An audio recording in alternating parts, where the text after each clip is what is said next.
Our next guest is somebody that I think is familiar to all of us, so not much of an introduction needed here, but it's my pleasure to invite on stage the techno king of Tesla, the CEO of SpaceX, and the owner of the Boring Company, Neuralink, and Twitter. Please join me in welcoming Elon Musk.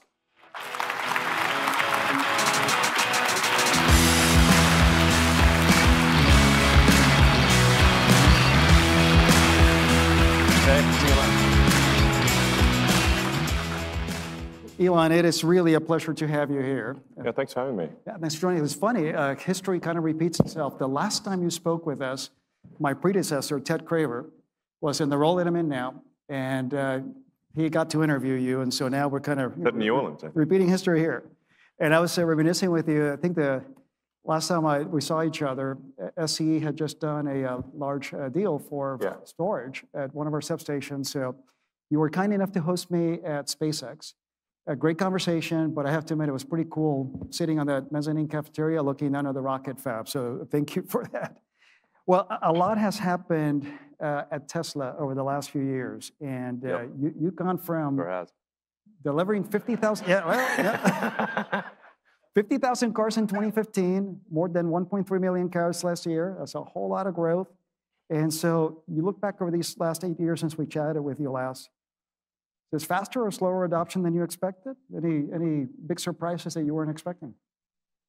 Well, it's actually gone reasonably close to what I thought would happen, which is from that point, roughly a 50% year-over-year compound annual growth, which is compliments the Tesla team. It's the fastest growing large manufactured object ever. Which I think the second is like the Model T back in the day. So about 100 years ago.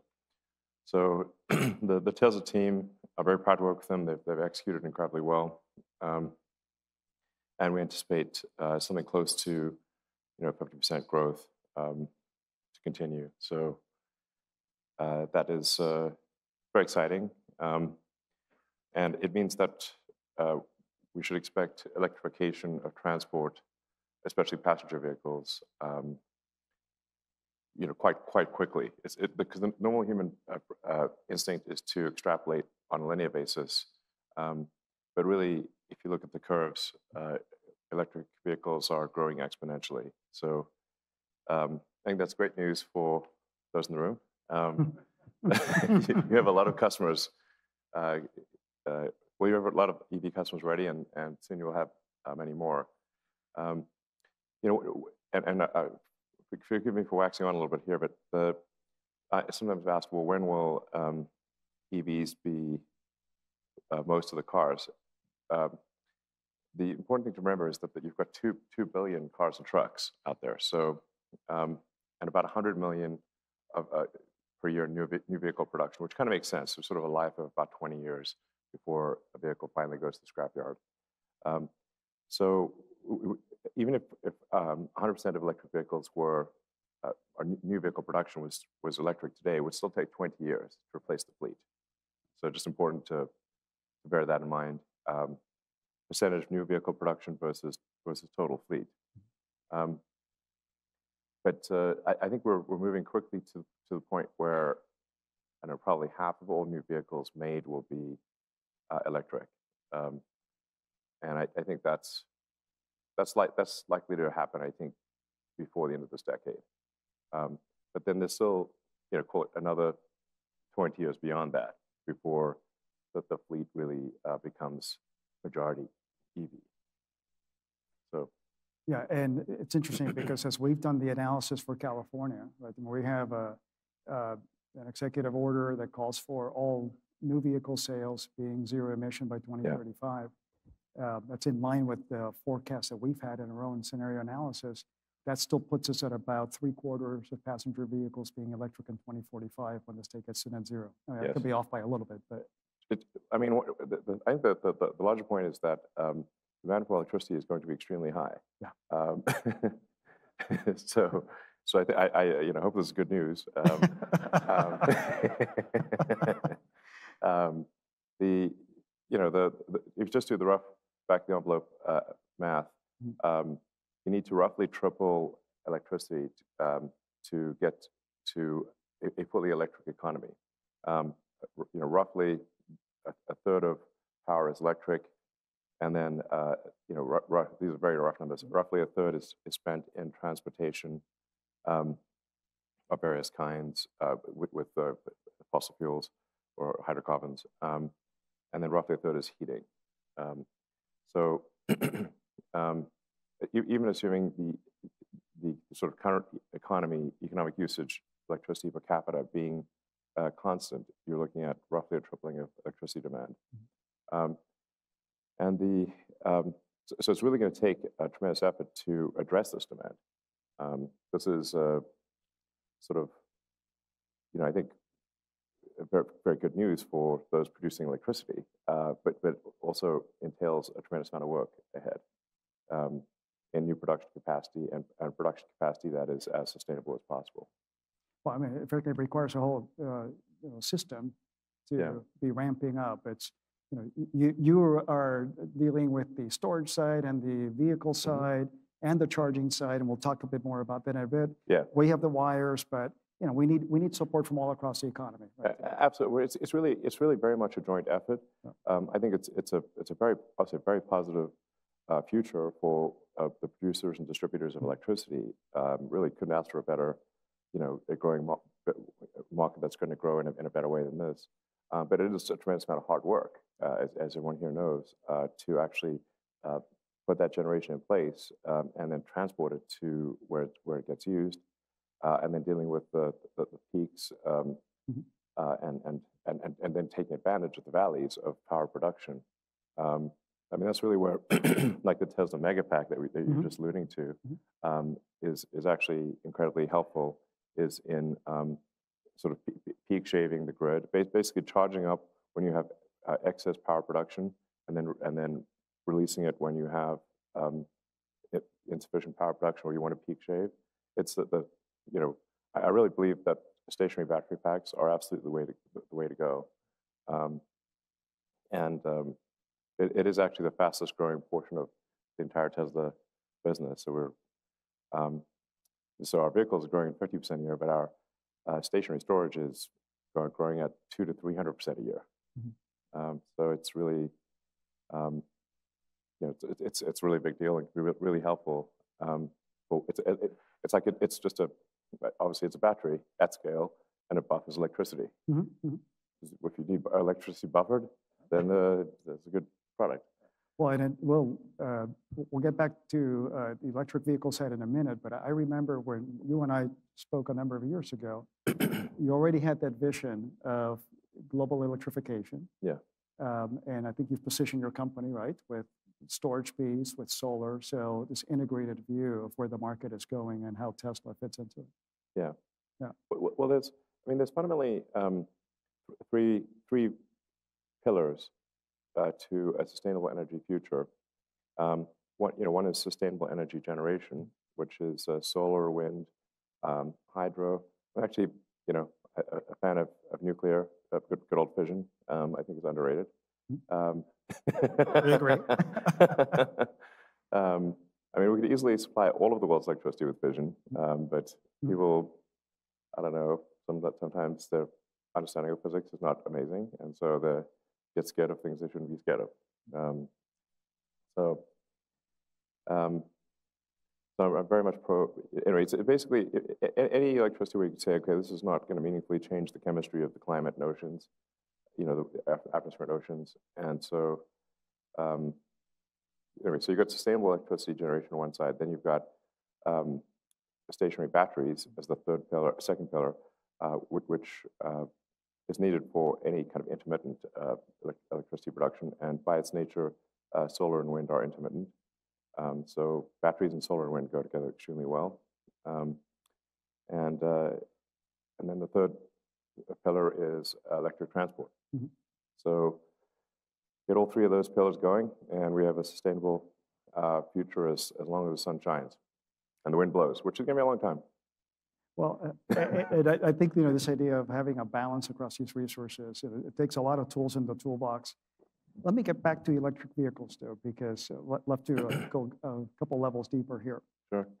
We're talking a few minutes ago, I think that was more on passenger vehicles.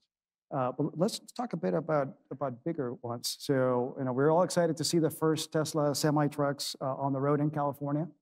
And that means a lot in terms of the viability of trucking systems in the future. You also have the US EPA, proposed vehicle standards that could accelerate the medium and heavy duty electrification. You have California doing its thing as well as a number of other states. But ultimately, the vehicles need to be economical for fleet operators, and particularly in Southern California, where we have all the traffic coming up from the ports. A lot of those truck operators are not big fleets, right? They're small mom and pop owners. So, yeah, absolutely. So how quickly are you thinking that freight movement really goes electric and in a way that's affordable, so that you can really serve that mix of owners out there? Yeah, well, I think I'd certainly encourage people to look at our semi-truck presentations, because in fact, one of the things we emphasize with an electric semi-truck is that it's much more energy efficient than a diesel truck. So I mean, you get things like regenerative braking. So like, let's say you're going over a mountain range. Well, in a diesel truck, you actually don't capture that the energy of height or potential energy. You have to actually spend a lot of money on expensive brakes going down the other side, so you don't run out of control. So whereas an electric semi-truck is able to recapture the energy, the gravitational potential energy, and actually, when it goes down the other side, does not overheat the brakes, and in fact puts the energy back in the pack. So things like that are incredibly helpful for the energy efficiency. And then just generally, if you look at the entire chain from electricity production to take into account the efficiency of the energy produced, the energy lost during transmission, energy lost during charging, and then see how many miles were driven. You could take the same diesel that is used to power a truck, use it and burn it as electricity, and still be at least 50 to 100% better with an electric semi-truck than if you burn that diesel directly in the truck. Frankly, that's in line. We were talking earlier in our board meeting about just the efficiency of electric. QED. It's efficiency of electric technologies, right? Yes. So it's a big part of the story here. Yeah, just fundamentally, combustion engines in a vehicle are constrained in mass and volume. So you're therefore limited in how much useful energy you can extract from a fuel when you have a very constrained mass and volume for the truck. Whereas a power plant does not have the constraints of mass and volume. It can be heavier and bigger, obviously, and you can take the waste heat and run a steam turbine. So your sort of Carnot efficiency of a power plant is dramatically greater than if it's burned in a mobile application like a vehicle. And even when taking into account transmission losses and charging losses, they still don't account for the massive difference in efficiency of even hydrocarbons being burnt at a power plant versus being used in a car. Yeah, which sets up thinking about, well, what's a transition there? But ultimately, though, we're looking at a future that's electric. So we all agree on the efficiency of the trucks. Let me state something that's plainly obvious: bigger and more trucks, bigger and more batteries, right? So let's talk about the supply chain for batteries. And I want to say thank you, because a number of the folks here were able to get a tour of the Gigafactory here in Austin. Yes, and actually I apologize, I didn't properly answer your question with respect to trucks, because so semi-trucks, because they do use a large battery, will be later than other vehicles, because we need to have sufficient battery supply in order to have a battery that's maybe 4 or 5 times larger than it would be in a passenger car, have that be in a semi-truck. That's the reason why we haven't gone to scale production of semi-truck yet, is because there just weren't enough batteries. Now, as the battery problem is solved, we will go to volume production with the semi-truck, and I'm pretty sure Tesla will be first on this, but we're expecting to reach volume production probably sometime end of next year is what we're aiming for.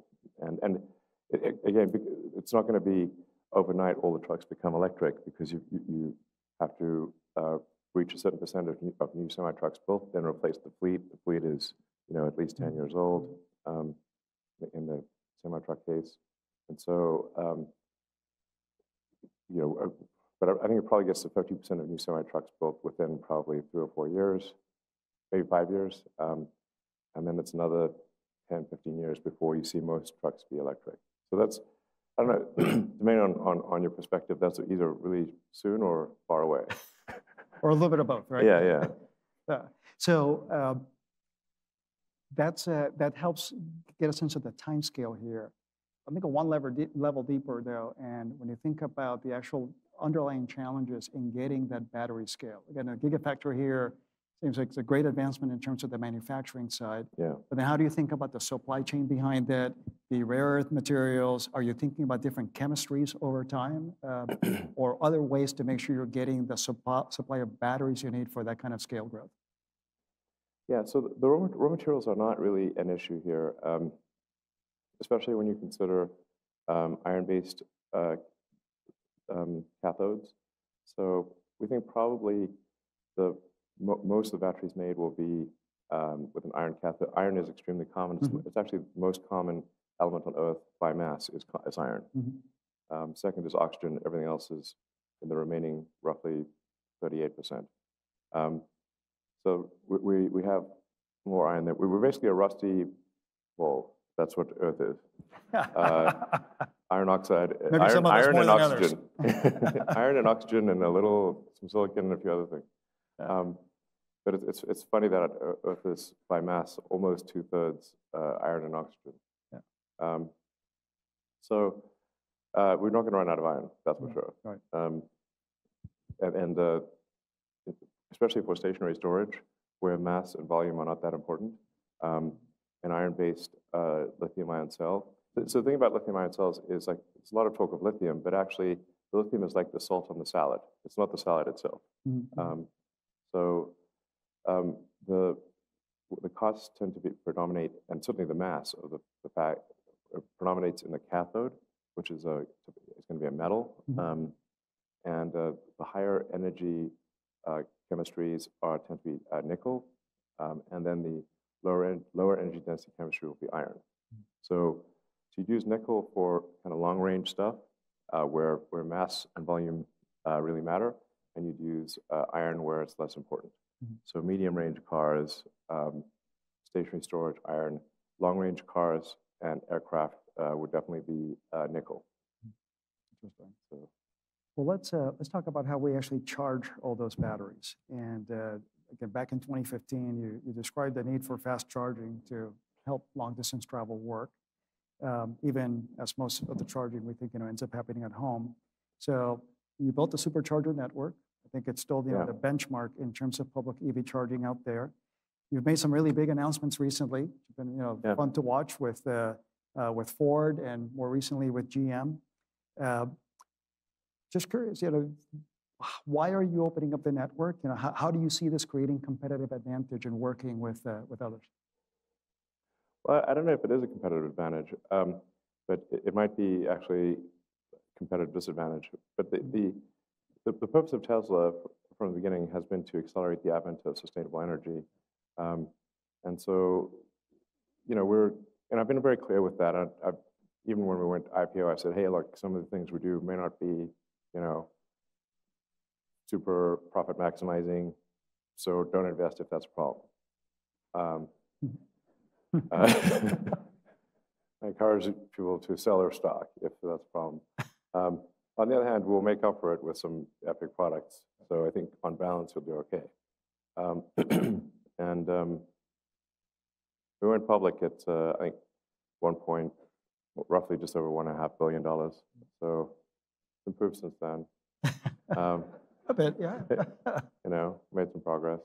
But, some of the things that maybe we could have done that were not totally profit optimizing. I mean, we've open sourced all of our patents, so anyone can use our patents, which is pretty unusual. Yeah. So, it's, and we mostly do the patents just to stop like patent trolls and people doing blocking actions. So we'll do a patent and then make it open so that because like patents are like a minefield, it's just like you don't want those, just you want a clear path to the future of sustainability. And then, as far as opening up our network, I actually don't even know if this is actually, a good thing for Tesla or a bad thing. I mean, I think it's morally right, but it's whether it's financially smart remains to be seen. But it was something that would help the rest of the industry go electric. So we opened it up, and so we don't want to use it as kind of a walled garden or competitive weapon. If it's something that would help advance sustainable energy, we'll do it. That's a powerful statement about the commitment to sustainability. Thank you.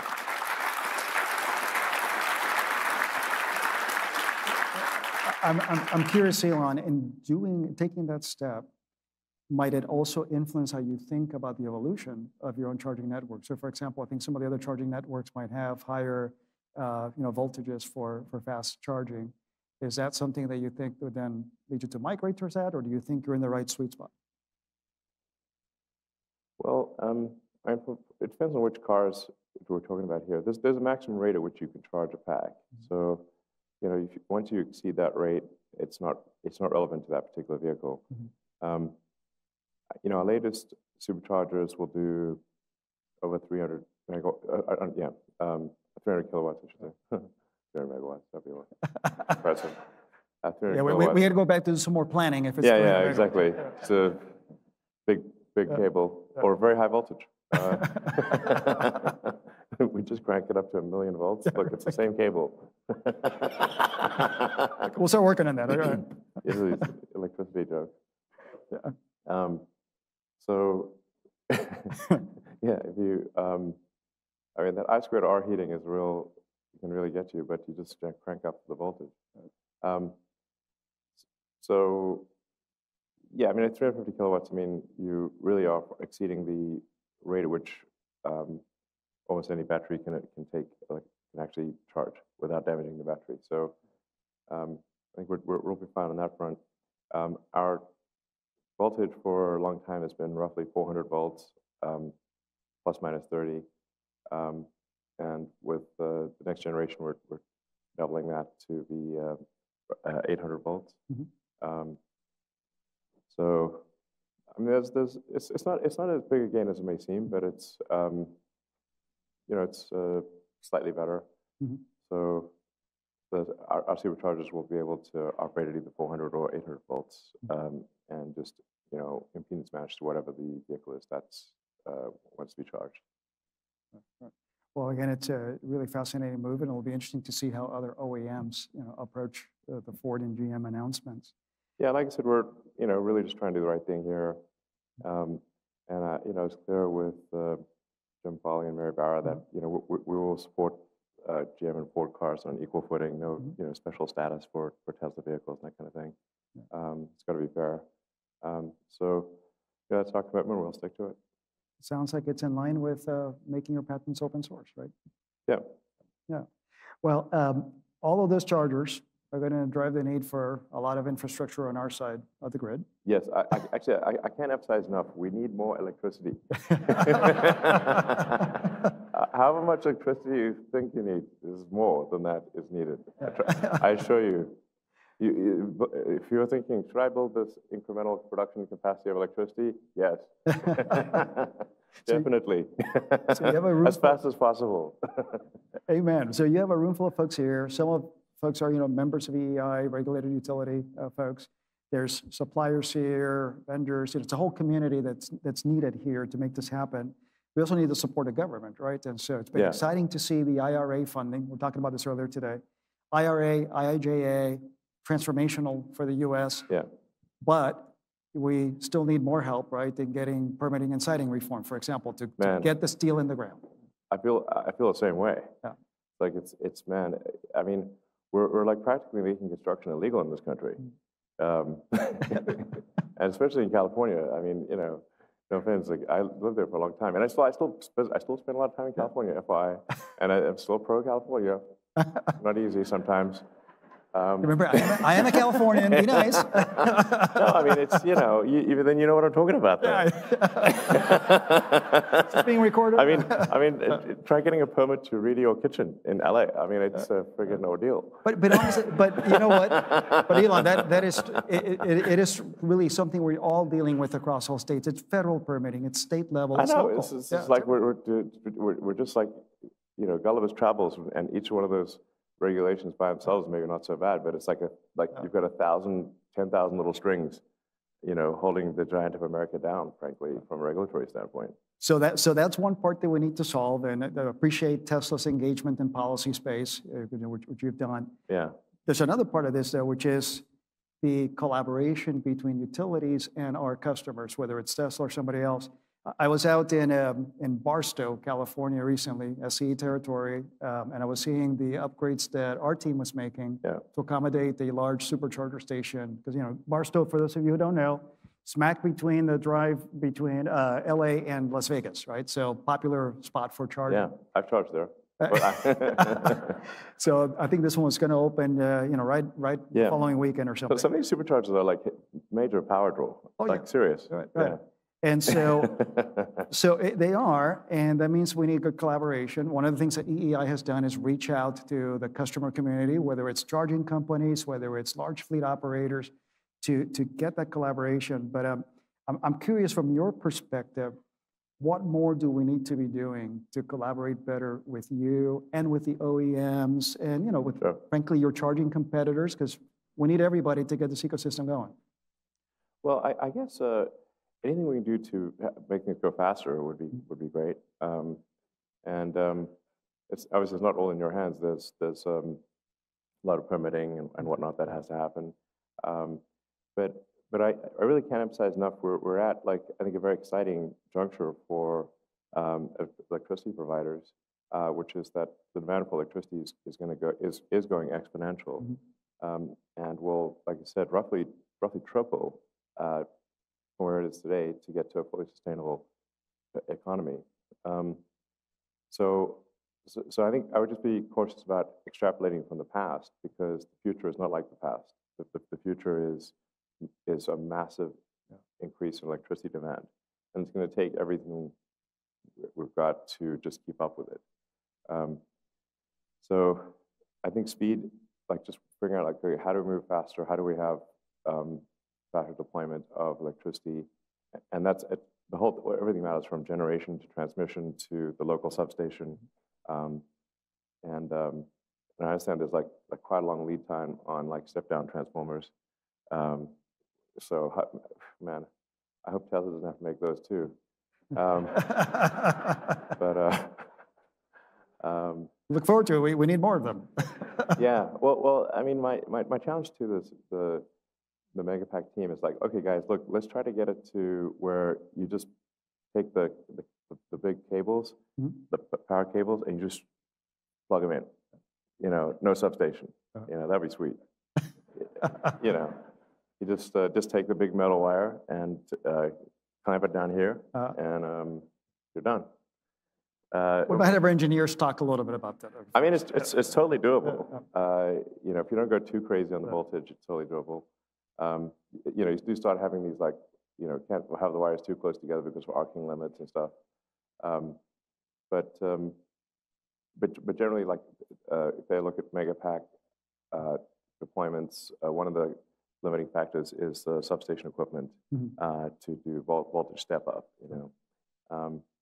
And so we're just looking at okay, how can we what are all the things that slow us down to getting to a sustainable energy economy, and then we just tackle whatever appears to be the biggest issue. And I think, as people know, we also have this sort of consumer side power wall, which is obviously it's very tiny compared to the Megapack, but it's also can be very helpful in a neighborhood for balancing power, and having the power walls operate collectively to smooth out the power in a neighborhood, which we've got working quite well in Australia at this point.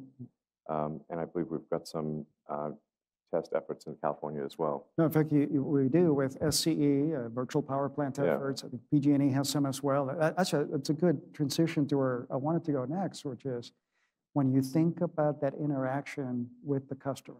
Right? Clearly, we are interacting with the customer. You are as well. It can be through virtual power plants. I'll throw in bidirectional charging into the equation too, right? So you put all these things together, technology is enabling some different relationships with the customer. What's your vision for how that evolves over the next few years?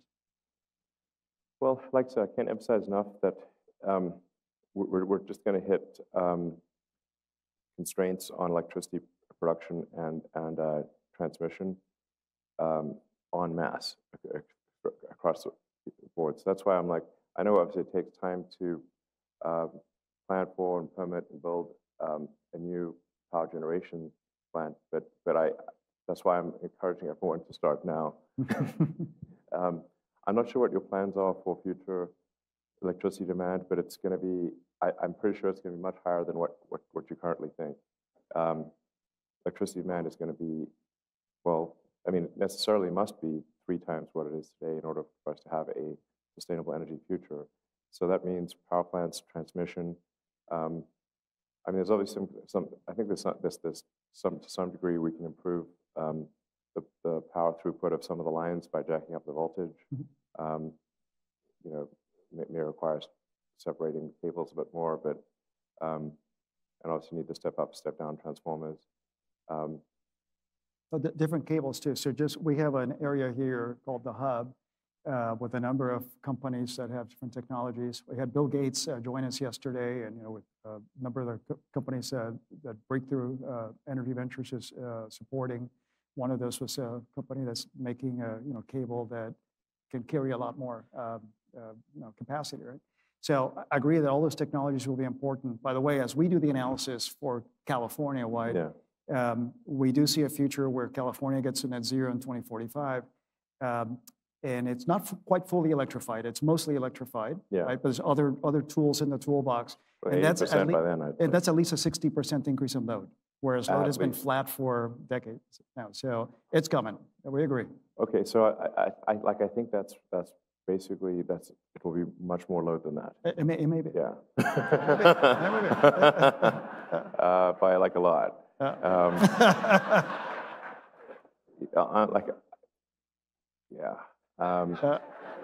We're doing math in our head here. It's just everything's going to be electric, and I think the average power usage per person is going to increase a fair bit. I mean, an interesting thing to consider is total power used by humans on average over time. And you say you go from not that long ago when the best we could do was kind of make a campfire. So you say, and I'm talking like electricity and thermal energy per human was extremely tiny if you even go back 200 years. We literally had to, burn wood or coal locally to gain heat. There was no electricity. And even if you take all of all the steam engines and everything and divide that by total number of humans, power usage per human, thermal, electrical, or otherwise, was minuscule 200 years ago, and even less 300 years ago. Now it is incredibly high, and it is rising. And this is, and you're going to see, I think, a lot of electricity usage by the sort of neural net data centers as well. Those are heavy power draws. In fact, I think one of the scaling constraints for AI is going to be power availability. That they are quite power hungry. So you've got basically average energy usage per person increasing dramatically, and a transition from burning hydrocarbons to things that are more sustainable. Anyway, the point is it's going to be 3x current, and I think that 3x number is probably happens around 2045-ish. So this is the thing about exponential growth is it really is counterintuitive, and will, actually exponentials tend to be kind of sort of underestimated. Just There's a long tradition of that. It's cell phones, other technologies that humans have not been able to see escalating.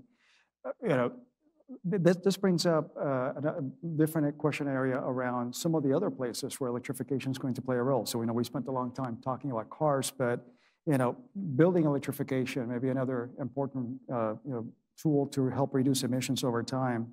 Again, California, different from other states, but we think that we're going to see something like 30% of all buildings needing heat pumps to get to the 2030 targets that the state has, 90% by 2045.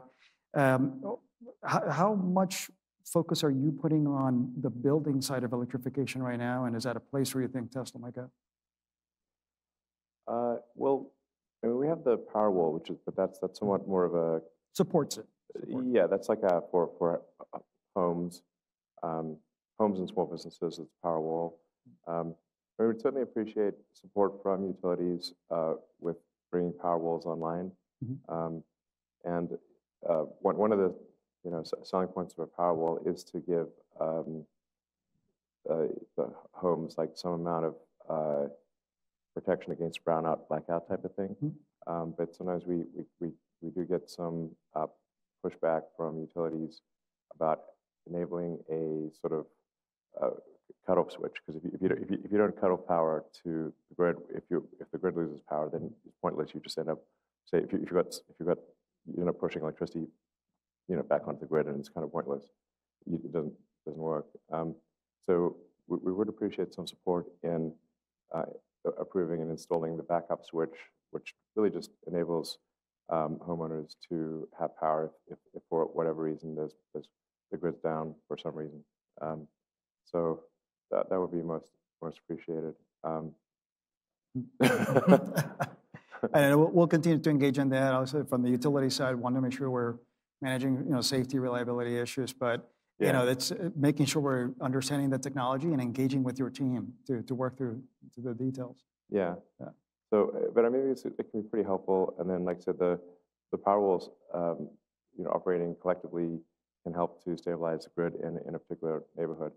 I do think like local power generation, basically rooftop solar, and with an accompanying battery pack is a helpful part of solving the energy problem, because there's a lot of neighborhoods where it's hard to get incremental power to that neighborhood. Like, because you need like more substations, you need more,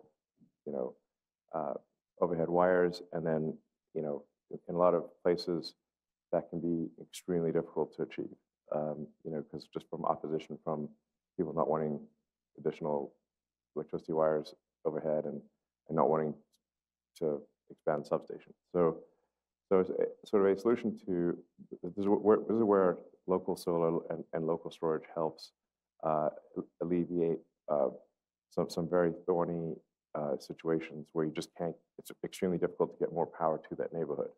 So a little bit of local power generation is pretty helpful. Well, in fact, when we do our analysis for California, we see the state needing to add something like 80 gigawatts of bulk power renewables and 30 gigawatts of bulk power storage. But we're also counting on 30 gigawatts of distributed renewables and 10 gigs of distributed storage. So okay, great. We need all the tools in the toolbox for what's coming ahead. Exactly. Yeah. Well, one other touch point you've had with our sector has been the work that you're doing here in Texas, where, as I understand it, you announced an energy retail business with a subscription program, right? That allows Powerwall customers to, I think it's a $30 monthly flat fee. I mean, we're trying different experiments. Yeah. So we don't know what actually makes sense, but we're trying different experiments to see what might work. So yeah, for sure, trying to figure out, like, can Powerwalls all working together help stabilize the grid, which they can. We've actually done that many times now. And then, of course, our mega pack, which is great at the sort of utility or heavy industry level. So yeah, it seems, we're just trying to, like I said, help foster a sustainable energy future. And it's going to take many many different technology solutions in different arenas to solve this kind of tripling of electricity demand and provision problem. Well, let me shift topics a little bit. And you mentioned AI earlier in the context of being one of those drivers of electricity load increases. But you've also been pretty outspoken about both the potential and the risks of AI. I think a number of us are moving really quickly right now with use cases on how we use it. I'll give you one example. At Edison, last year, we did almost 200,000 asset inspections in high wildfire risk areas using drones. Just generating terabytes of data, great ability to capture images all around. There's no way humans could process all those images, so we've been using an AI-enabled tool to down-select the images that we're going to look at. We're looking at other use cases right now, but we recognize there's risk too. So I'd love your thoughts about, broadly across industry, and then if you think about our sector, how should we be thinking about AI from your perspective and both the opportunities and the risks there? Well, I mean, I've had many sleepless nights thinking about AI. So I am worried about AI on the downside. AI is just it's sort of a technology like nuclear. It's extremely powerful, but it could get out of hand. So I have been struggling with this question for a long time of what to do to mitigate AI existential risk. And I've been a big proponent actually of regulation, or at least having some oversight by the government, acting as kind of a referee to make sure that AI companies don't go do super dangerous things, and nobody's even watching them, or there's no sort of agent of the public, which is really, regulation when it's done right is they're trying to oversee the good of the public and make sure that companies don't kind of cut corners or break rules or do things that would endanger the public. And this is the origin of the FAA and NHTSA and the various regulatory organizations that exist. And now those regulatory agencies only came into being after a lot of people died. A lot of things went wrong. So with AI, I don't think we can afford the luxury of waiting until it goes wrong. So I think we need to be preemptive on this front. So I've had a number of conversations with world leaders, including very senior people in China and around the world, Europe. I'm actually heading to Europe tomorrow to have some AI safety conversations with some of the country leaders there. Is because I think this is the kind of thing where the world needs to work together on AI safety. It's a really big deal. I can't emphasize this enough. So I was somewhat encouraged by China's willingness to engage in AI regulation. And I did point out that if you get some digital superintelligence, it might be in charge of China instead of you. And I'm not sure you would like that. That argument seemed to resonate. Well, since you're bringing up China, and you're very active there, also active with government leaders. A little off script here, but as you think about U.S.-China relationship and how it helps navigate or hurts, and as we try to navigate, whether it's AI, whether it's frankly competitiveness for your products, both in the U.S. and Chinese markets, how are you thinking about how that evolves and what's the end game here in terms of being able to work at both markets?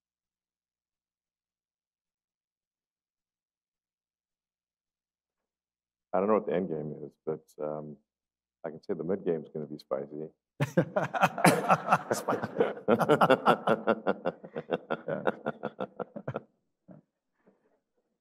Have you? with your operations in China, do you feel like you've enjoyed good support, and are you comfortable with intellectual property?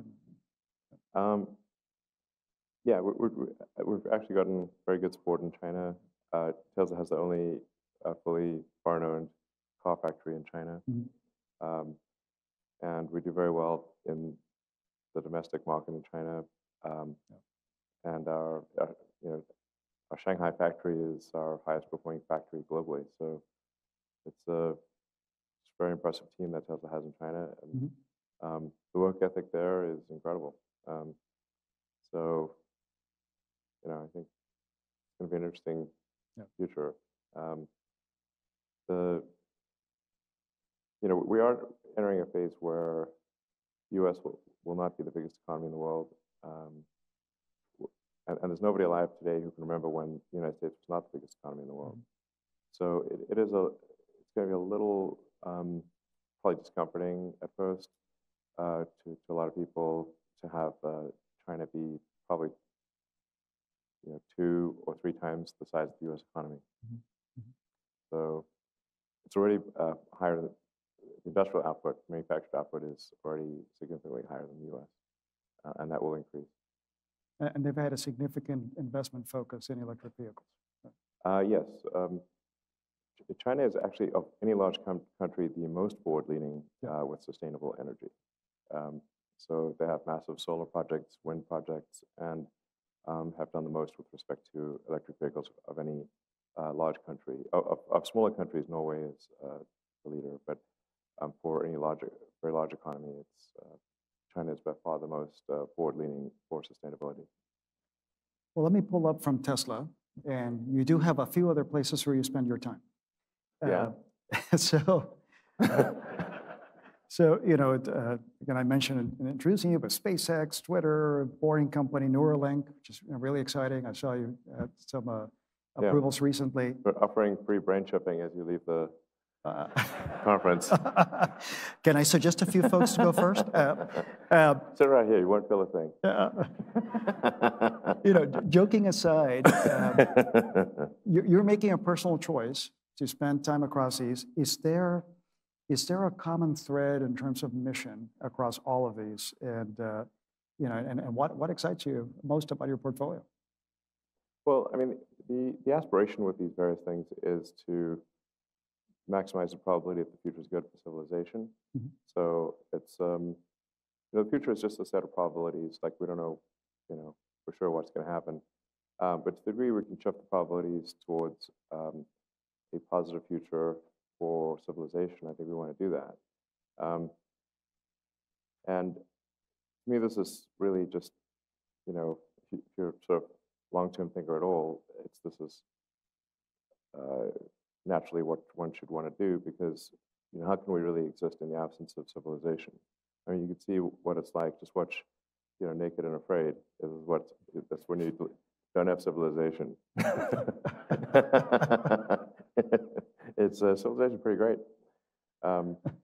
So I think we want to keep it going and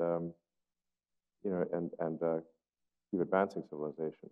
So I think we should try to expand the scope and scale of consciousness such that we are better able to understand the universe and our place in it.